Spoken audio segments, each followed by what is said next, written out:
Hello everyone, and welcome to a trip I wish we didn't have to take. Now, I know what you're thinking. John, why are you talking about this? You're a British man with a comedy show. Stick to making fun of Boris Johnson's hair or whatever. But unfortunately, racism isn't just a hilarious punchline for us to enjoy.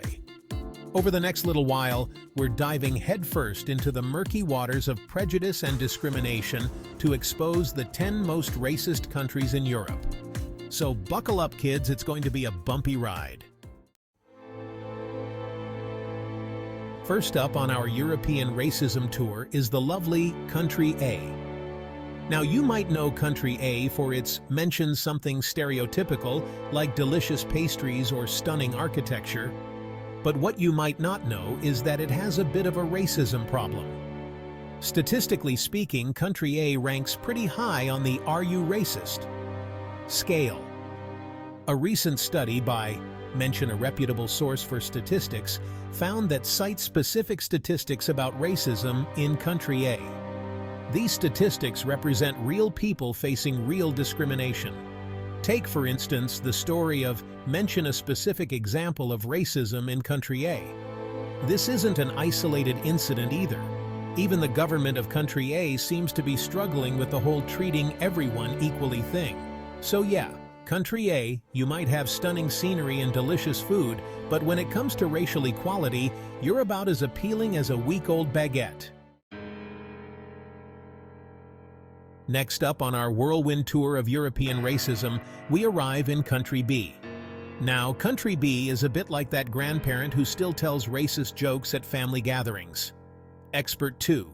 You see, Country B has a bit of a history. And by history, I mean a long and complicated past filled with colonialism, imperialism, and you guessed it, racism. Provide a brief overview of Country B's history of colonialism and its impact on present-day racism. Take, for instance, the recent incident involving describe a recent racist incident in Country B. This wasn't just a random act of hate, it was a stark reminder of the deep-seated prejudices that continue to plague Country B. Adding fuel to the fire is the fact that discuss any recent events or trends in Country B that highlight ongoing racism.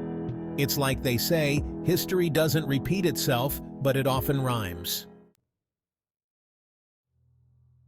Hold on to your hats, folks, because we're about to enter Country C, a country where the government doesn't just turn a blind eye to racism, it actively participates in it.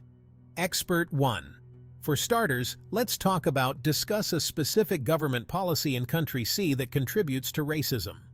This policy, which can only be described as use a critical adjective like discriminatory, harmful, or outdated, directly targets, mention the specific group targeted by the policy, and has been widely condemned by human rights groups as mention the criticisms.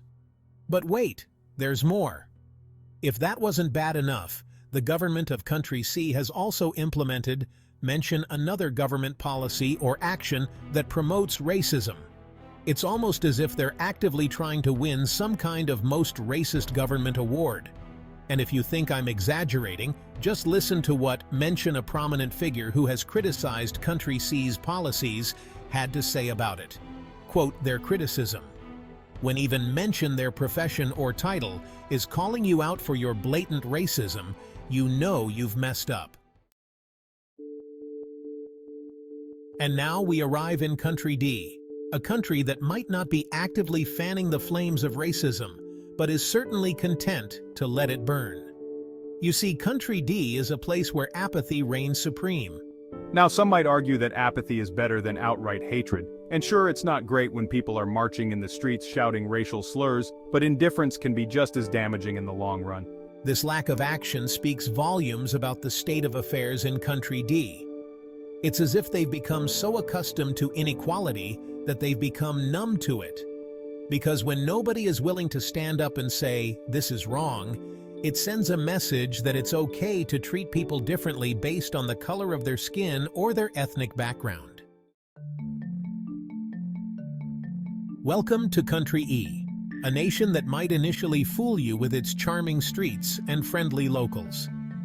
But don't let those smiles deceive you, because beneath the surface lies a current of deeply ingrained prejudice.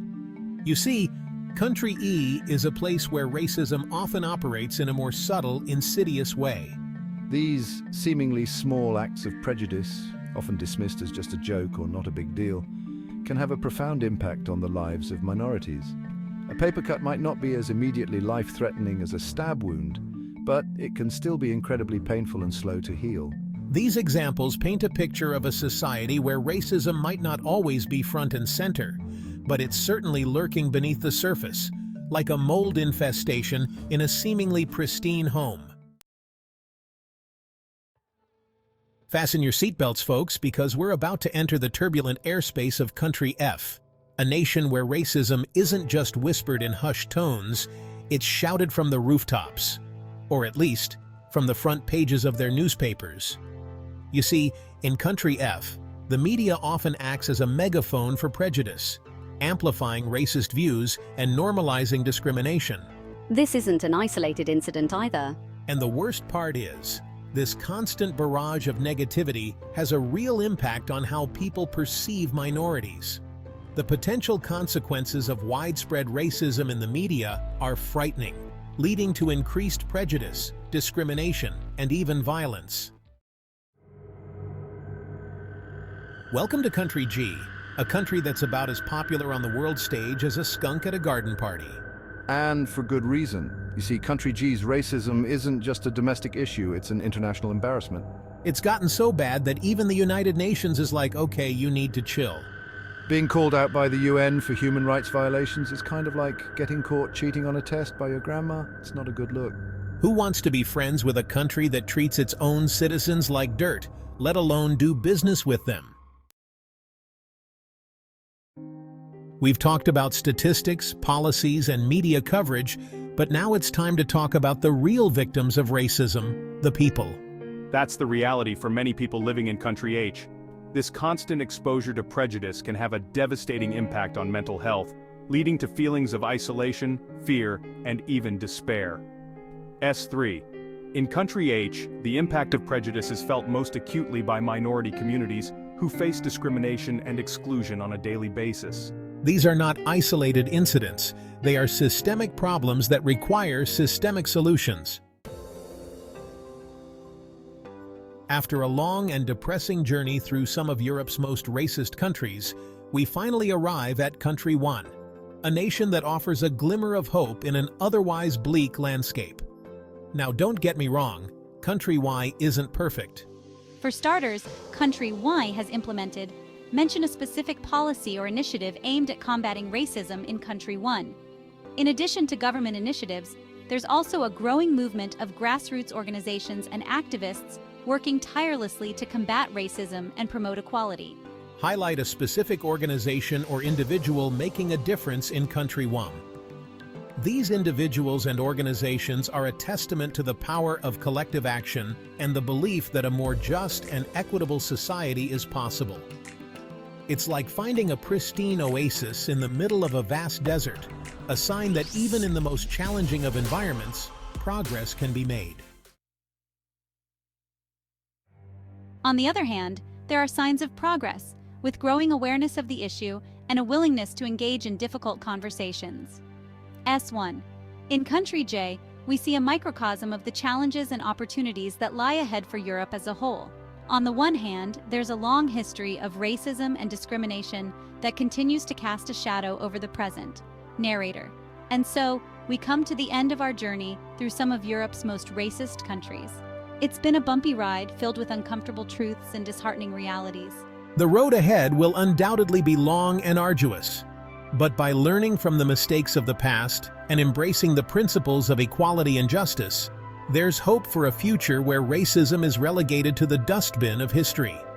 The key lies in acknowledging the problem, challenging our own biases, and working together to create a more just and equitable society for all. It's a daunting task, but one that we must undertake if we are to create a world where everyone has the opportunity to thrive, regardless of the color of their skin. So, there you have it. a whirlwind tour of racism in Europe.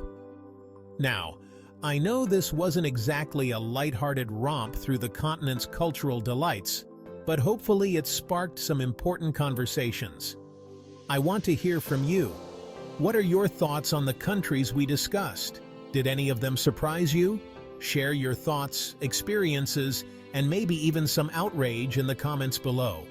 We need to keep talking about racism, challenging prejudice, and fighting for equality every single day.